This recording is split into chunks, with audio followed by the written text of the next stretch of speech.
Got some garage sounds for you today. I'm working on what I am calling the metallic bell end. It's the end of the bell. Let me show you what we're going to remake. I said remake, but I made the sound. It's an original sound.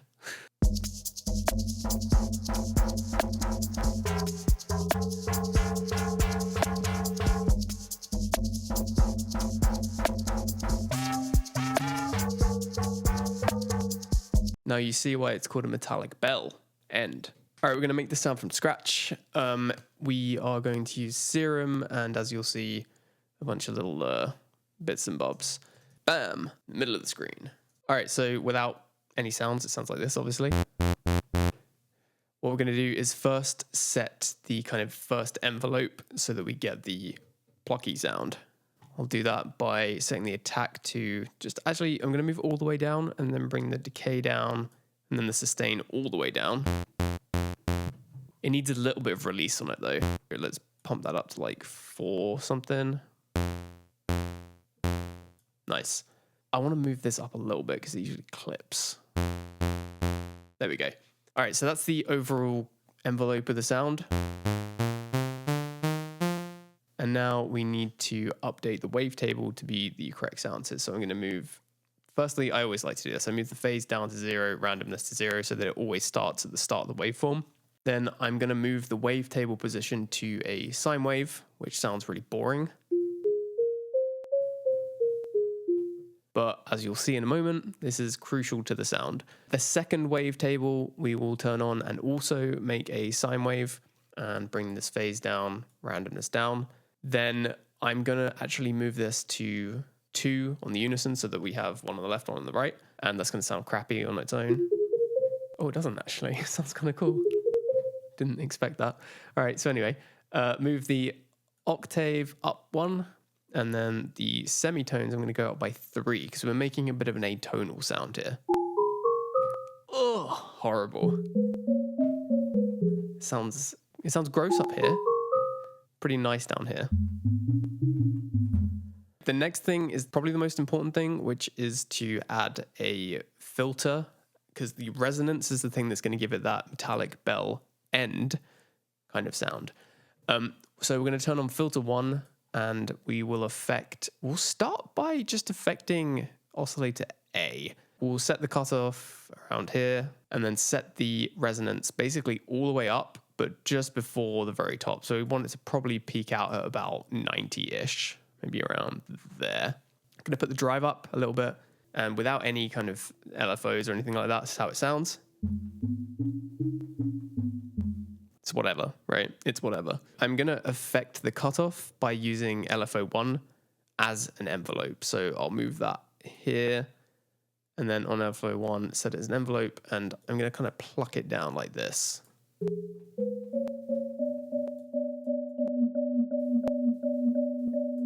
So if we set the frequency cutoff to around here, and then the LFO frequency range, bring it all the way up to about 4,000-ish. Right now, it's kind of like, it's nice, but it hasn't got that kind of metallic sound. The way that we're going to get that is using effects. So come over to the effects tab. This is really where it's going to change the most, which is by using distortion. We'll add in a distortion effect here. And immediately, even without me doing anything, you can already start to hear something's happening. So what I have done is I'm using diode 2, and I'm starting it at about 37% apparently.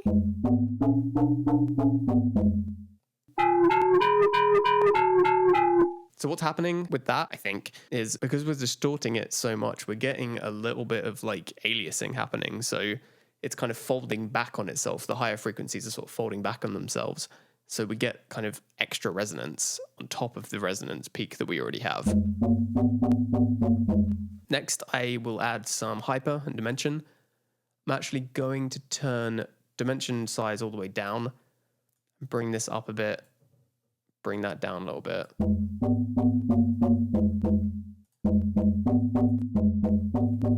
That's a little hard to tell what's happening there, but it's just basically expanding it ever so slightly without and with. It's just widening it up just ever so slightly. Cool. And then finally on here, I'm going to add a reverb. And it will be set to Hall. Cut the lows a little bit just for clarity. I'm keeping it kind of as is. But as you'll hear, that sound is affecting the entire sound. So I actually want the attack of this sound to come through and then the reverb to kind of bring itself up after the attack. The way that I'm going to do that is by using envelope 1 on the mix. So I'm going to set the mix knob to about 30, 40-ish, and then invert this so that when I hit it, the mix is 0, but as I let go, it rises back up.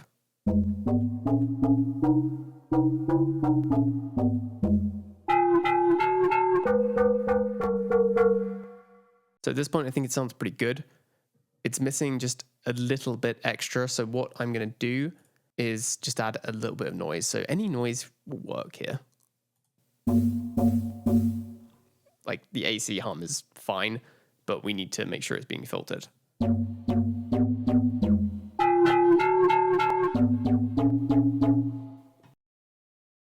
Okay, it took me a minute. I was trying to work out why it was like I can hear a chew, chew, chew on the noise.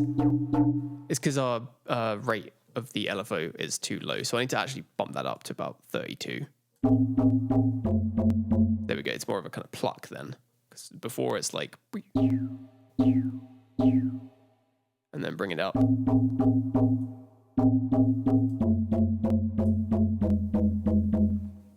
I was going insane. I was going absolutely nuts on that. All right, anyway. Okay, next, it sounds really cool. Like, just let's take a second to think this sounds really cool. But what I need now is some extra sub. So adding the sub, but putting it direct out and bring this down an octave.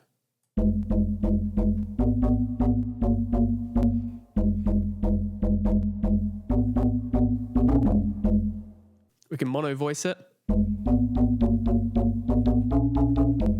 So nothing kind of overlaps it. That's another key. And finally, what I have done in my original metallic bell end is to use the mod wheel to affect the intensity of this drive knob. Using the mod wheel parameter down here, I'm going to select that, add it to the drive, and then let it go from, it was about 37% all the way to the end. And so without anything on the mod wheel, and as we increase it, so that's how I've got that sound. I've got the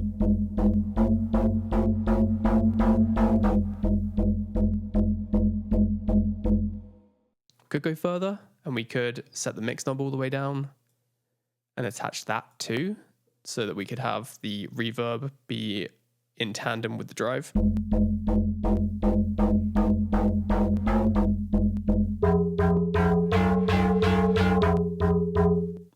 Gonna let it start slightly. There we go. Cool. That's our sound.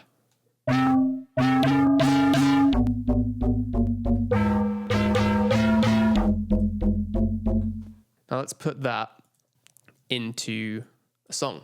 I've got a little bit of drums going on here. It's just a little basic loop.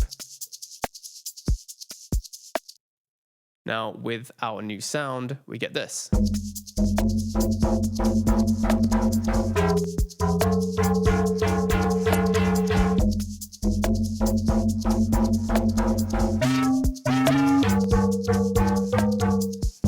Now the only other things that you might want to do is a little bit of mix type stuff. So on the original sound that I had here,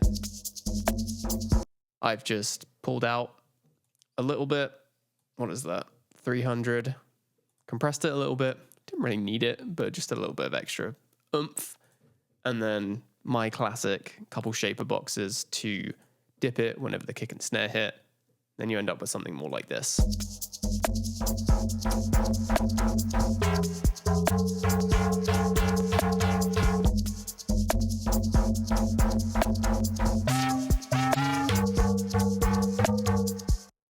Let me know if you want a preset of this. I have not really done this before, so if you want a preset, let me know. Maybe that's something I can do, share presets. Because we're a recipe channel now. We're a cooking channel, a synth cooking channel. I need a new name for this channel too. So maybe it's going to be a synth cooking channel.